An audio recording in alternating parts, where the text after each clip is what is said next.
These people are in a public shelter. An enemy attack has just occurred. The first hours of shelter occupation are characterized by confusion, rumors, noise. Small groups gather. They discuss their situation, their new and strange location. This, however, is not the case with all shelter occupants. Some withdraw, freeze, become a member of no group. But there is one common value, one pervading thought: self-preservation, self-protection, self. Social values must return before individuals will function as a group.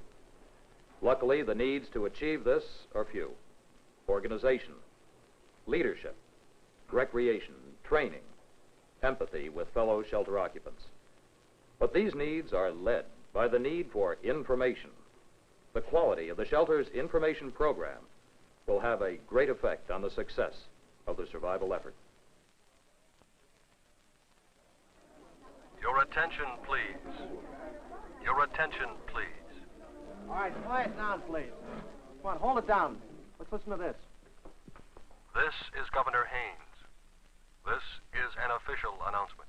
The nation has sustained a nuclear attack. Luckily, only a few of our cities have been hit, and our citizens are now entering into shelters. If we stay in our shelters, we will survive. Your local authorities will give you reports as they are received. In the meantime, remember, stay in your shelter. Positive information is reassuring. To get it, a radio is desirable. Providing shelters with radios is the responsibility of the community. But although it gives the big picture, the radio is an impersonal thing. What about our town, our neighborhood, our home? May I have your attention, please? Ladies and gentlemen, may I have your attention for just a moment? You've heard our governor. We have other information that there's been no heavy damage in our area. So if some of your family is not in this shelter, be reassured. Fill out these registration forms. It'll help us to locate your families. That's all.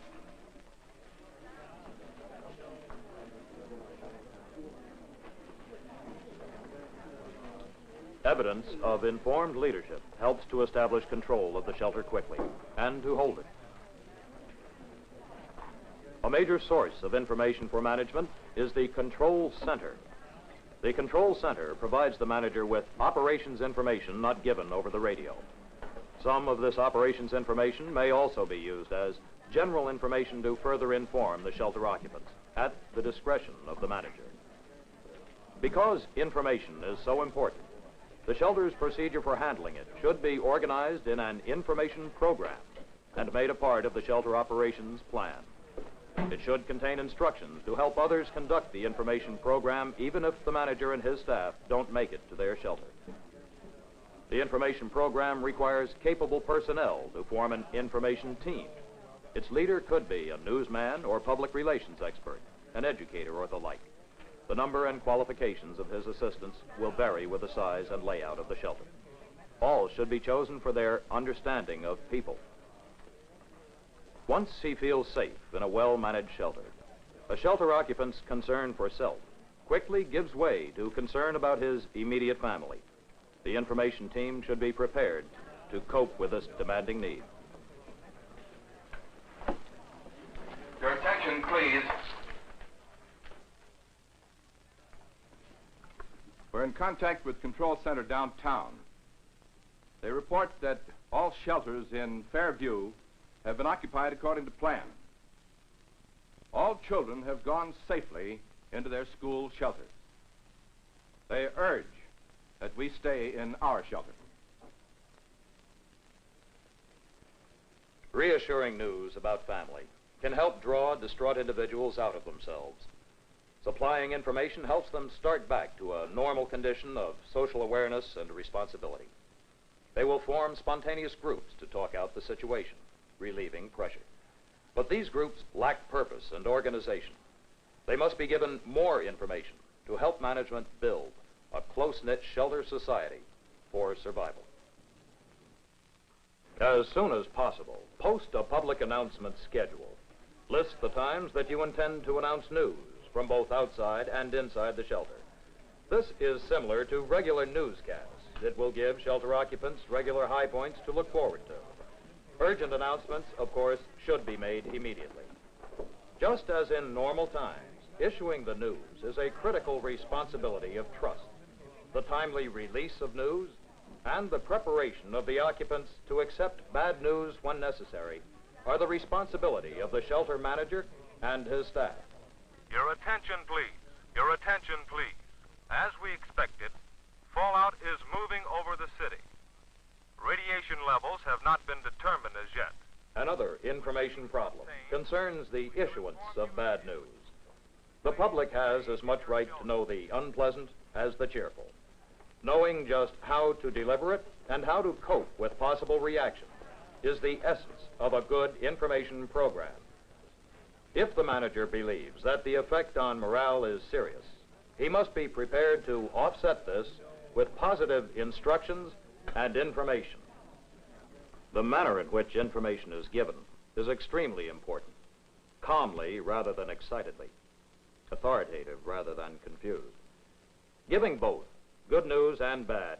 Keeping shelter occupants informed of outside events. Asking for ideas. Confiding serious problems. Will gradually draw individuals into a group with a growing morale and a willingness to cooperate. But as the group spirit develops, there will be ever-present forces that tend to divide it again. One of these is a familiar information problem, false rumors. There's a rumor going around. Some of them want to sleep in the other half of the room tonight because they say there's less radiation over there. Well, that figures. All of them tried to sleep over here last night. The rumor then was that only this end of the shelter was safe. The rumors are canceling each other out. All right, let's have Charlie set up a demonstration to prove that both rumors are just scuttlebutt. When they have the correct information, we won't have a problem.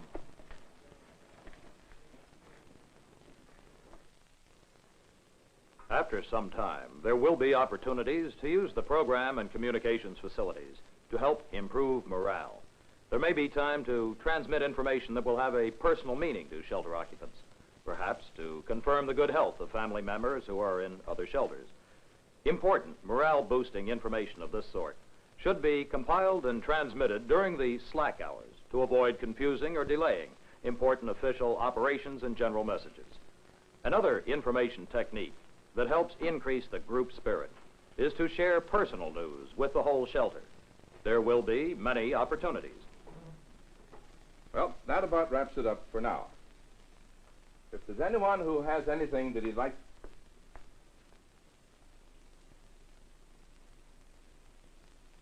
Well, looks like we do have another bit of news. The Webbers have an anniversary today. Their 30th. Oh. Congratulations.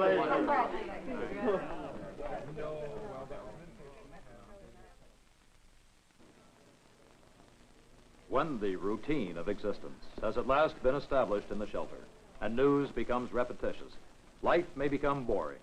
Shelter occupants will ask, what do we do now? The information program should include ways to help solve the problem. It's comparatively easy to handle in individuals. Give them responsibilities. But for the group as a whole, the answer is organized instruction to further inform and orient the shelter occupants. The program should include talks on preserving health, discussion periods, safety instruction, special activities for adults and children, and other activities that underscore the need for tolerance, cooperation, and submergence of personal interest for the good of the group. If possible, personnel needed to direct these activities should be designated pre-attack from the community ranks of trained specialists. If more are required, they can be selected with the help of the registration forms from among the shelter occupants, school teachers, recreation and athletic directors, professional people, and church leaders. The total effect of their instruction should be to improve shelter life and to prepare survivors for the post-shelter world. This, indeed, will be an important part of the information program, preparing for the post-shelter world. On those who survive will fall a great responsibility, reestablishing a normal way of life. How well that is achieved will be influenced by the quality of instruction provided in public shelters. So, in brief, the Shelter Information Program informs, diverts, and orients shelter occupants during the long days of confinement. It produces what is vital to shelter functioning and management, an informed population. And it does something more.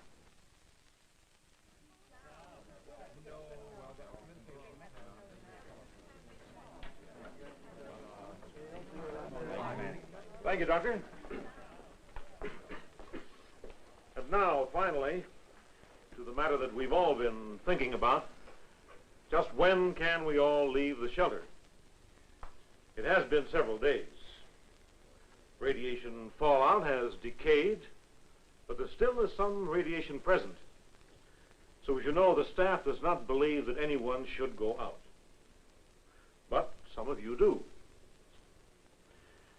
Now again, you realize that we don't want to hold anyone in the shelter against his will. So before you make your final decision, it might be wise to hear how some of the others feel. Can I say something? Well, yes, of course, Mr. Mills. Go ahead. Well, I only got on the information team pretty recently. To be honest with all of you, maybe I just got on any team pretty recently.